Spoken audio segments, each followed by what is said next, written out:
ज़ाहिर है कि आप देखें, कोशिश तो की कि हम इकोनॉमी जो है लगता है कि हर जगह इन्फिल्ट्रेट करती जा रही है।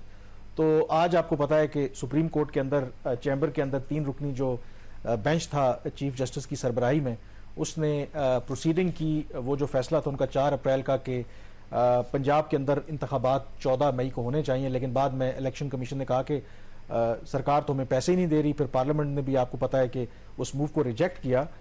तो आज जो उसमें बड़ी बात है कि जो प्रोसीडिंग्स के बाद स्टेट बैंक ऑफ पाकिस्तान को, यानी कि एक्टिंग स्टेट बैंक के जो गवर्नर है, उनको डायरेक्ट किया गया है कि वो 21 अरब रुपए जो है 17 अप्रैल तक इलेक्शन कमीशन को दे दें।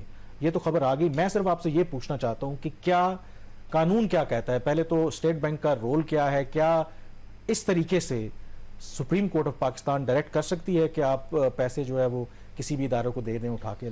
देखिए, जो स्टेट बैंक ऑफ पाकिस्तान का एक्ट है उसके तहत जो 2-3 बुनियादी रिस्पॉन्सिबिलिटीज हैं स्टेट बैंक की, और जो अभी इस कानून में अभी अमेंडमेंट भी आई थी लास्ट ईयर पीटीआई के टाइम पे, IMF के कहने पे, primary objective state bank of Pakistan का जो है वो महंगाई पे काबू पाना है।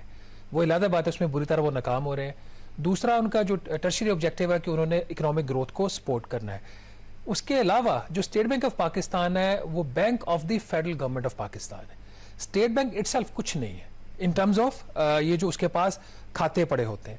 आज जो स्टेट बैंक ने एक information the supreme court of Pakistan में कि उनके पास तकरीबन 1409 अरब रुपया वफाकी हुकूमत का पड़ा हुआ है, और उसमें जो मैक्सिमम अमाउंट है रफली कोई 1392 अरब रुपया शायद, वो अकाउंट नंबर 1 जिसको नॉन फूड अकाउंट भी कहा जाता है। ये जो जो अकाउंट नंबर 1 है ये बेसिकली वफाकी हुकूमत का मेन अकाउंट होता है, जिसके अंदर डेली जो स्टेट के रेवेन्यूज आ रहे हैं, चाहे FBR के रेवेन्यूज है, नॉन टैक्स है, कुछ आप पासपोर्ट फीस जमा करवाते हैं, कुछ भी करते हैं, तो वो उसमें अकाउंट नंबर 1 में जाते हैं, और उससे वो पैसा निकलता है जो फेडरल गवर्नमेंट अथोराइज करती है स्टेट बैंक ऑफ पाकिस्तान को। ठीक है, जैसे आपका बैंक के अंदर अकाउंट है, आप चेक लेके जाते हैं या खुद कैश करवा लेते हैं, या आपने मेरे पैसे देने तो मेरे नाम पे चेक दे देंगे, मैं जाके स्टेट बैंक से वो ले लूंगा। स्टेट बैंक वो आगे पैसा फिर ट्रांसफर कर देता है AGPR को या जिधर भी कंसर्न एंटिटी होती है।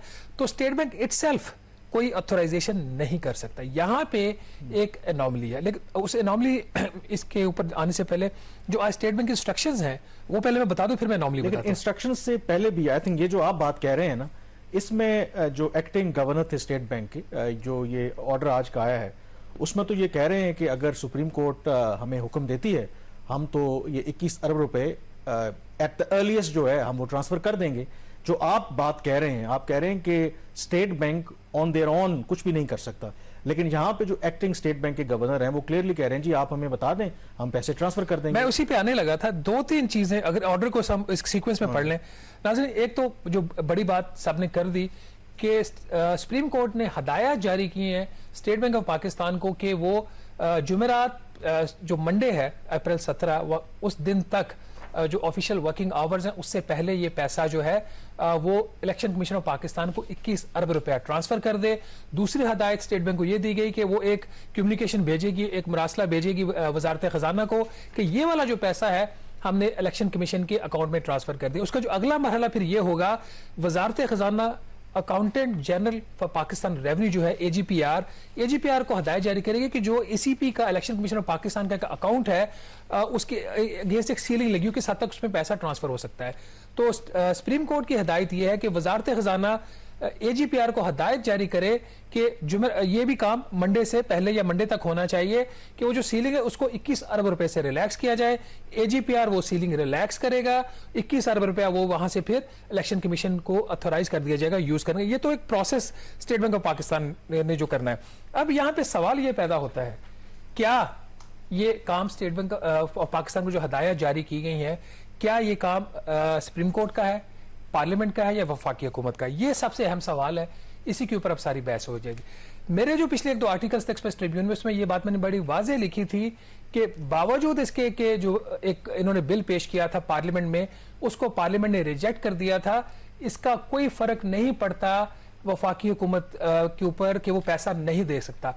आइन का आर्टिकल 84 ये एक वाज़ेह जो है वो इंस्ट्रक्शन देता है कि अगर बजट कोई पेश हो गया, फॉर एग्जाम्पल जून में बजट पेश हुआ, उसके बाद पाकिस्तान में सैलाब आए, जब पाकिस्तान में सैलाब आए तो उसके ऊपर इजाफी खर्चा हुआ, वो तो बजट में नहीं था, तो आइन का आर्टिकल 84 जो है वो इस चीज की इजाजत देता है वफाकी हुकूमत को कि वो हर तरह का जो खर्चा जो अनफोर्सीन है या बजट एलोकेट हुआ है और इजाफी खर्चा हो गया है, तो उसमें वफाकी हुकूमत के पास ये इख्तियार है आर्टिकल 84 के तहत कि वो जो खर्चा है वहां से उसको मजीद उसमें इजाफा कर सकता है या नया खर्चा भी जारी कर सकता है। अब दो तरह के खर्चे होते हैं।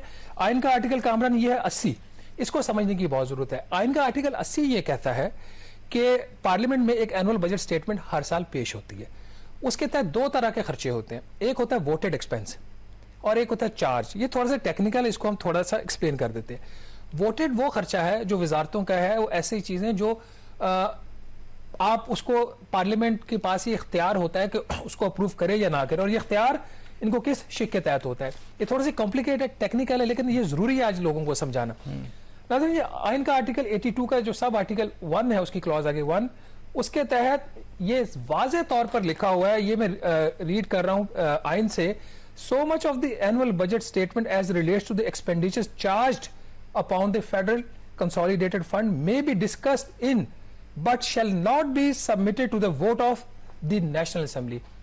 कुछ ऐसे अखराजात आइन में वाज़े तौर पर कर दिए गए हैं जिसके अंदर पार्लियामेंट के पास भी इख्तियार नहीं है कि वो उसको रिजेक्ट कर दे। पार्लियामेंट में पेश जरूर होगा, पार्लियामेंट उस पर डिबेट कर सकती है, उस पर वोट नहीं कर सकती। कौन से खर्चे हैं, इसकी एक पूरी एक डिटेल दी हुई है, ये भी आइन के अंदर आपको मिल जाएगी।